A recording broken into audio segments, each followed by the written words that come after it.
আসাদুজ্জামান খান বাংলাদেশের আইনে ওনার বিচার হয়েছে এবং উনি যেহেতু পলাতক আসামি, ওনাকে ফিরিয়ে আনার জন্য আমরা যে চিঠিটা দেওয়ার প্রয়োজন সেটাই আমরা দিয়েছি এবং এটা আমরা বারবার বলেছি আগেও যে কূটনৈতিক যে কূটনীতিতে যেই নর্মস আছে, যেই প্রোটোকল আছে, সেই প্রোটোকল অনুযায়ী আমরা এক্সট্রাডিশন ট্রিটির অনুযায়ী ওনার আসাদুজ্জামান কামালকে দেশে ফিরিয়ে এনে ওনার বিচারও সম্পন্ন করা হবে, ঠিক যেভাবে শেখ হাসিনা সহ অন্যান্য আসামিদের বিচার হবে।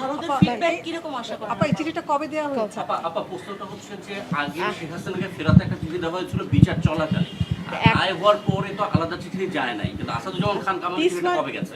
এটা রিসেন্টলি গেছে এবং এটা শুধু সাবেক স্বরাষ্ট্রমন্ত্রীকে উদ্দেশ্য করে এই চিঠি দেওয়া হয়েছে এবং এটা যখন যেটা প্রয়োজন আমাদের আইন মন্ত্রণালয় এবং স্বরাষ্ট্র মন্ত্রণালয়ের যে উদ্যোগগুলো ওনারা নেবেন, পররাষ্ট্র মন্ত্রণালয়ের পক্ষ থেকে সেই আমাদের ডিপ্লোমেসির অনুযায়ী আমরা সেই কাজগুলো করব এবং এটা তো একটা চলমান প্রক্রিয়া যে যারা পলাতক আসামি, যাদের বিচার হয়ে গেছে, সাজা হয়ে গেছে, তাদেরকে ফিরিয়ে এনে বাংলাদেশের মাটিতে বিচার হবে এবং জনগণ সেটা আশা করে।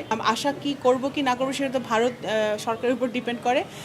আমাদের সরকারের থেকে চিঠি গেছে, আমরা অপেক্ষা করব। অবশ্যই আমরা আশা করব যে ভারত পজিটিভ রিপ্লাই দিবে এবং যা দুই দেশের মধ্যে যে দ্বিপাক্ষিক সম্পর্ক আছে সেটাকে জোরদার করার লক্ষ্যে তারা তাদের পক্ষ থেকে যা তাদের দায়িত্ব সেটা তারা পালন করবে।